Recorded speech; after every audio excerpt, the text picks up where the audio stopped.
BBC Matin, le Congolais Sindika Dokolo, gendre du président angolais Eduardo dos Santos, il exprime sa colère contre le pouvoir de Kinshasa. Dans une interview exclusive à BBC Afrique, Sindika Dokolo dénonce les souffrances des populations du Kasaï, dont beaucoup se sont réfugiés en Angola.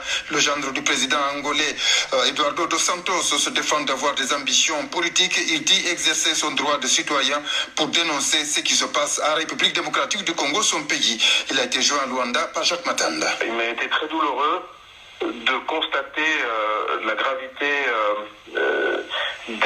des souffrances qu'avaient subies les populations qui ont fui le Kasaï et qui sont réfugiées dans le nord de l'Angola.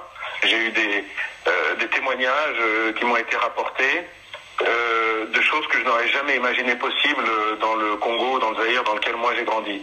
Des enfants qui sont apparus en Angola sans leurs parents, des gens qui ont été menacés, qui ont été torturés avec des machettes. Toute cette barbarie est absolument insupportable et c'est la raison pour laquelle j'ai décidé de parler. Pas tant comme un opportuniste politique, moi j'ai pas de projet politique, j'ai suffisamment de responsabilités comme ça, mais je pense que c'est très important que chaque Congolais, à son niveau, avec ses moyens de s'exprimer, prenne une partie proactive dans le débat autour de ce qui est en train de se passer au Congo et fasse tout pour que ça se fasse immédiatement.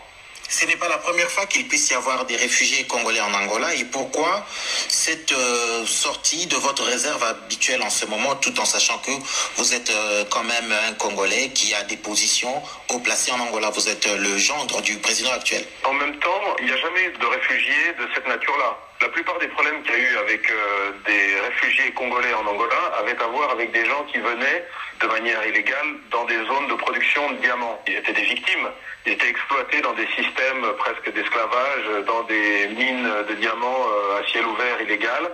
Mais il s'agit là d'un type de réfugié, d'une type de situation humanitaire qui est complètement différente. Là où des Congolais ont terrorisé, massacré et torturé d'autres Congolais. Ce qui me paraît particulièrement scandaleux et dramatique dans cette situation-ci, c'est que je décèle et je vois clairement la main, sinon complice, au moins irresponsable, du gouvernement de Kinshasa dans l'instrumentalisation qui est faite de ces crises humanitaires. Et ça me paraît tout à fait scandaleux et inacceptable. Vous attendez quoi comme réaction du pouvoir de Kinshasa? Aucune, parce que quand vous avez un gouvernement qui ne suit qu'un seul objectif, c'est de maintenir le président de la République au pouvoir, quitte à créer des situations d'instabilité qui vont commencer à se généraliser sur l'ensemble du territoire et dont chacune d'entre elles va servir à la stratégie du président pour arriver à invoquer un cas de force majeure ou à repousser les élections au calendrier grec, je vois pas bien qu'est-ce qu'on peut attendre d'un dialogue ou d'un débat avec une personne qui est prête à trahir ses engagements et notamment le serment qu'il a fait devant la nation d'être le garant de la Constitution. À ce niveau-là, ça pose un problème d'une gravité sans précédent.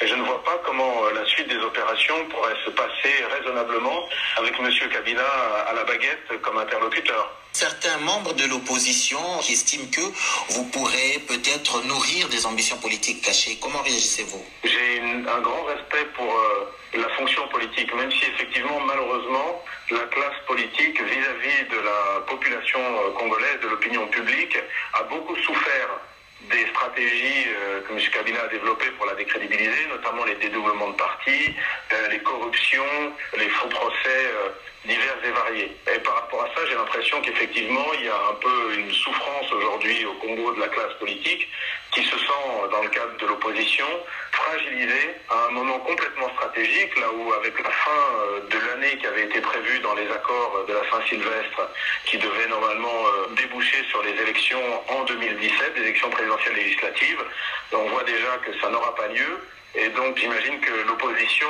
a absolument besoin de se renforcer à la veille de ce grand face-à-face qui déterminera si on va retourner vers les acquis de la Troisième République, c'est-à-dire la démocratie au Congo, ou si on va rentrer directement à la période la plus sombre de la Deuxième République et du moboutisme, avec un nouveau concept maintenant de kabylisme, de chef à vie et de parti unique.